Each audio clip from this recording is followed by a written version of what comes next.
warahmatullahi wabarakatuh. Alhamdulillahil wahidil ahad, lam yalid wa lam yulad wa lam yakul lahu kufuwan ahad. Asyhadu an la ilaha illallah wahdahu la syarika lah wa asyhadu anna Muhammadan abduhu wa rasuluhul karim. Allahumma salli wa sallim ala nabiyyina al-mustafa Muhammadin wa ala alihi wa ashabihi ajma'in. Amma ba'd. Rabbi shrah li sadri wa yassir li amri wahlul 'uqdatam min lisani yafqahu qawli. Segala puji bagi Allah, dan salawat dan salam kepada Rasulullah, pada keluarga dan seluruh sahabat-sahabatnya. Bapak Ibu jemaah salat maghrib dan Aisyah, ya Allah muliakan insyaallah.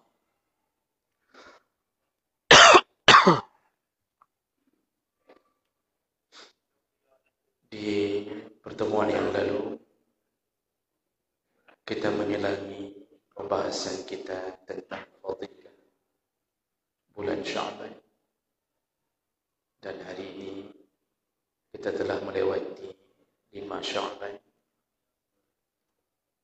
Sekali lagi ingin kita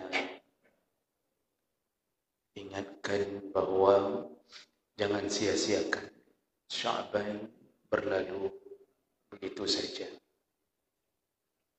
Ikutilah Nabi semampu mungkin berpuasa sunnah Sya'ban, dan itu mudah-mudahan menjadi salah satu pilihan Allah untuk memasukkan kita ke dalam surga-Nya. Kita kembali ke pembahasan awal, yaitu tentang fadilah kalimah tauhid la ilaha illallah. Di pertemuan kita yang terakhir, kita sedang membahas fadilah yang keempat, yaitu orang-orang yang semasa hidupnya meyakini penuh keyakinan dengan kalimah tauhid la ilaha illallah, maka dijamin masuk surga. Dan terakhir kita sedang membahas salah satu hadis yang panjang, hadis riwayat Muslim, yang menceritakan tentang Rasulullah sallallahu alaihi wasallam mengatakan kepada Abu Hurairah, "Wahai Abu Hurairah, bawalah sandalku bersamamu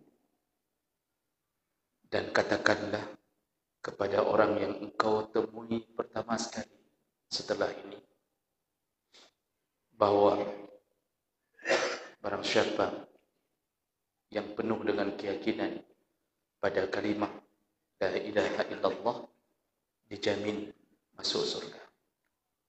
Dan ternyata Abu Hurairah menemui Umar bin Khattab.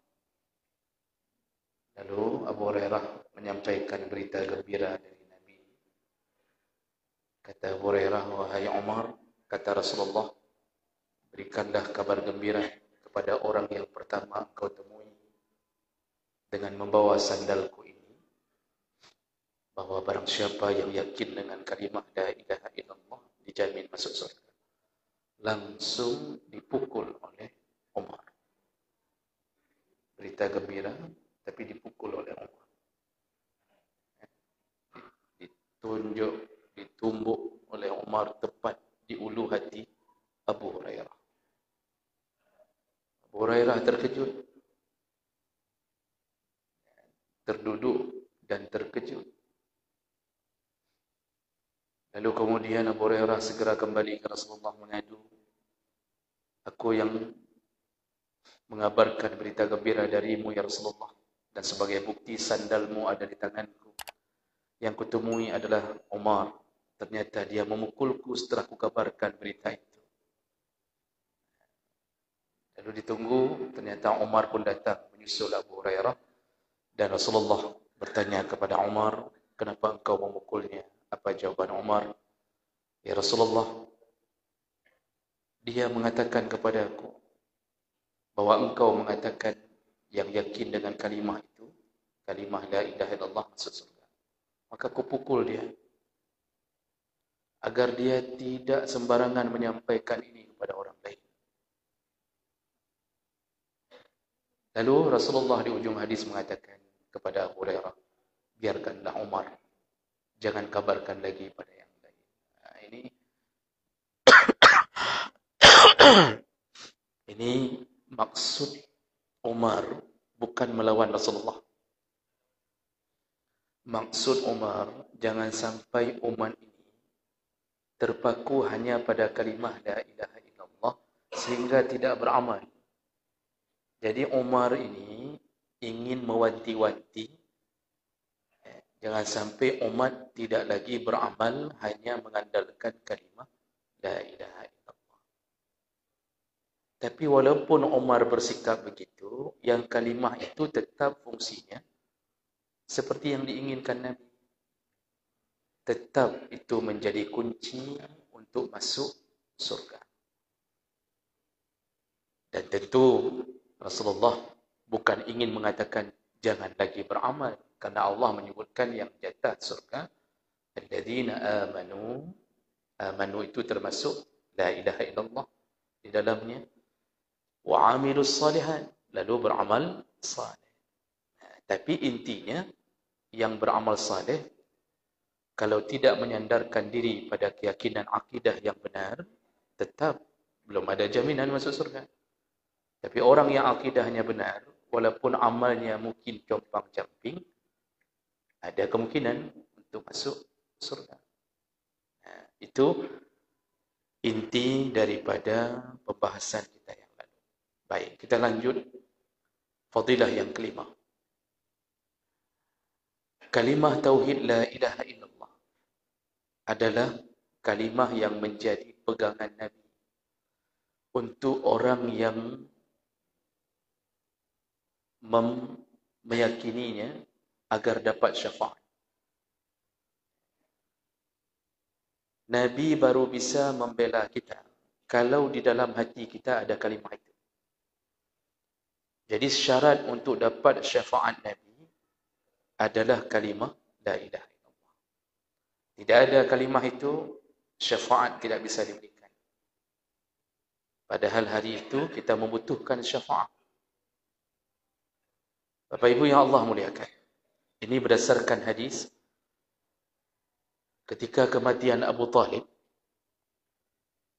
diceritakan dari Ibnul Musayyib an abihi anna Abu Talib lamma hadarathu al-wafat, ketika Abu Talib menjelang detik-detik kematiannya, dakhala alaihi Nabi sallallahu alaihi wasallam wa indahu Abu Jahl.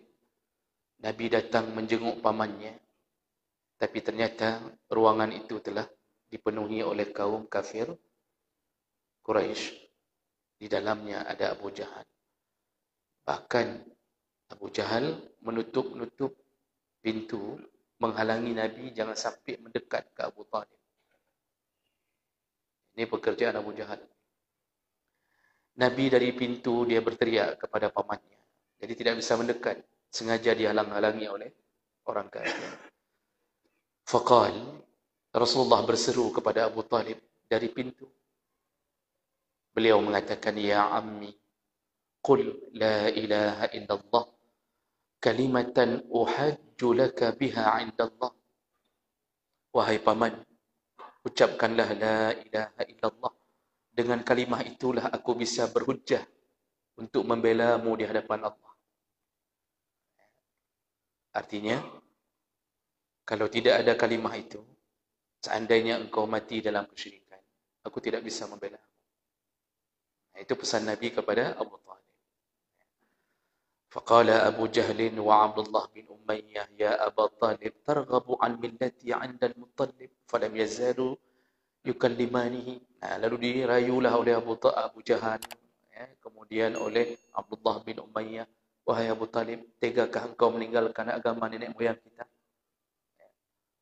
Jadi Ini terus rayuan itu berkembang sampai Abu Talib akhirnya mati dalam keadaan tidak menyebut la ilaha illallah. Lalu kemudian Nabi begitu mengetahui pamannya meninggal dalam keadaan kesyirikan. Beliau berkata kepada sahabat yang lain, faqala Nabi sallallahu alaihi wasallam, la astaghfiranna laka ma lam anha anhu. Wahai paman, ini dia berkata kepada jenazah Abu Talib, wahai paman, aku akan mencoba untuk memohon ampun kepada Allah selama belum dilarang oleh Allah. Fanazalat, begitu baru berniat seperti itu, fanazalat, turun ayat, ma kana lin nabi wal ladina amanu ay yastaghfiru lil musyrikin walau kanu uli qurba. Tidak boleh, kata Allah, tidak ada hak Nabi untuk memohon ampunan kepada orang-orang musyrik walaupun itu punya hubungan kerabat dengannya. Min ba'di ma tabayyana lahum annahum ashabul jahim. Setelah Allah memberi kabar kepada mereka bahwa mereka adalah penduduk neraka jahim kalau mati dalam keadaan syirik. Jadi Allah tidak beri lagi kesempatan kepada Nabi untuk memohon ampun kepada pamannya. Surat At-Taubah 113. Lalu tidak lama turun lagi ayat, innaka la tahdi man ahbabta walakinnallaha yahdi man yasha. Muhammad, engkau tidak bisa memberi hidayah kepada orang yang kau cintai, tapi Allah lah yang memberi hidayah kepada siapapun yang dia sukai. Akhirnya meninggallah Abu Talib dalam keadaan kesyirikan, tidak terucap kalimah itu dan Nabi tidak bisa membelanya sampai hari kiamat nanti. Bagaimana nasib Abu Talib? Jumhur ulama mengatakan Abu Talib mati dalam keadaan kafir walaupun dia membela Nabi sallallahu alaihi wasallam. Sebenarnya Abu Talib ini tahu bahawa agama keponakannya adalah agama paling benar. Maka diungkap Abu Talib itu pernah membuat syair, bunyinya walaqad alimtu bi anna dina Muhammadin min khairi adyanil bariyati dinan. Aku tahu, kata Abu Talib, agama yang dibawa Muhammad adalah sebaik-baiknya agama. Laulal milamah au hazari masabbah lawajadtani samhan bizalika mubina. Seandainya aku tidak khawatir terhadap cacian dan celaan kaumku, pasti aku akan ikut agama keponakanku Muhammad. Jadi sebenarnya beliau mengakui agama Islam itu agama paling benar.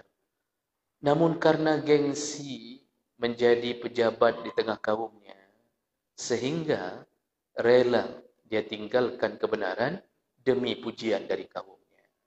Ini penyakit ini Pak, dari dulu sudah ada.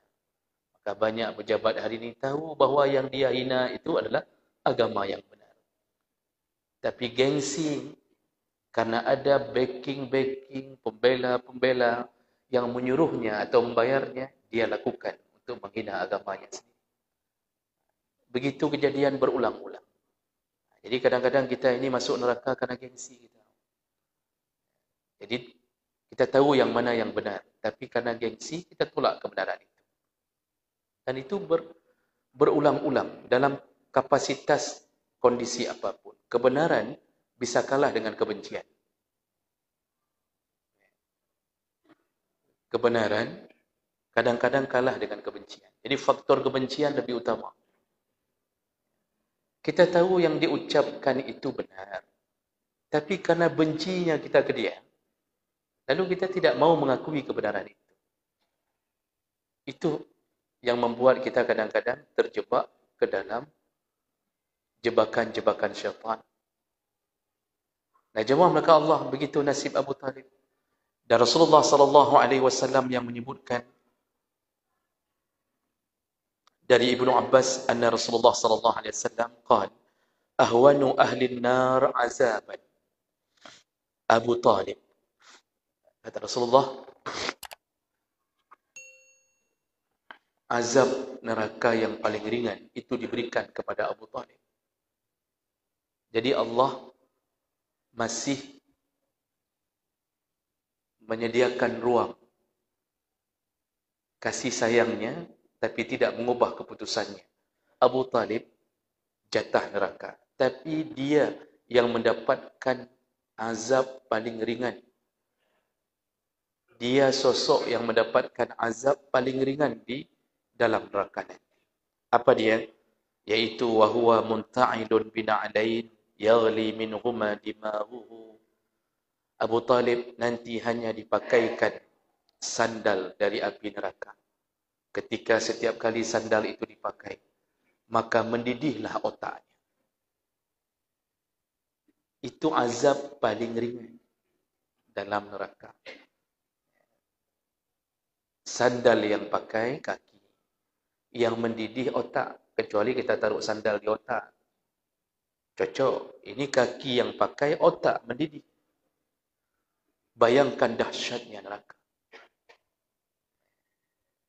Jadi oleh karena itu jemaah melaka Allah, begitu besarnya bahaya orang yang tidak punya tauhid dengan kalimah ini. Jadi orang-orang hari ini masih ada yang mencoba meragu-ragukan keyakinan ini. Masih ada yang berani mengatakan bahawa yang tidak mengucap la ilaha illallah pun masuk surga. Jadi mereka mengatakan semua agama benar. Semua masuk surga.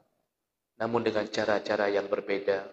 Ini dibuatnya keraguan-raguan di dalam ketauhidan. Muncullah sosok-sosok para pengkhianat munafik. Model-model Abu Janda, Abu Duda, model-model begitu. Itu dia akan janda selamanya.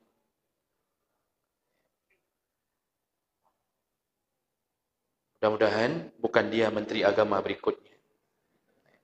Tapi hantehan, Pak. Kalimah itu menjadi pegangan Nabi. Siapa yang ada kalimah itu dibela oleh Nabi. Di hari kiamat nanti. Nabi akan memberi syafaat. Syafaat Nabi tentu dengan izin Allah Subhanahu Wa Taala. Tidak ada syafaat kecuali dengan izin Allah.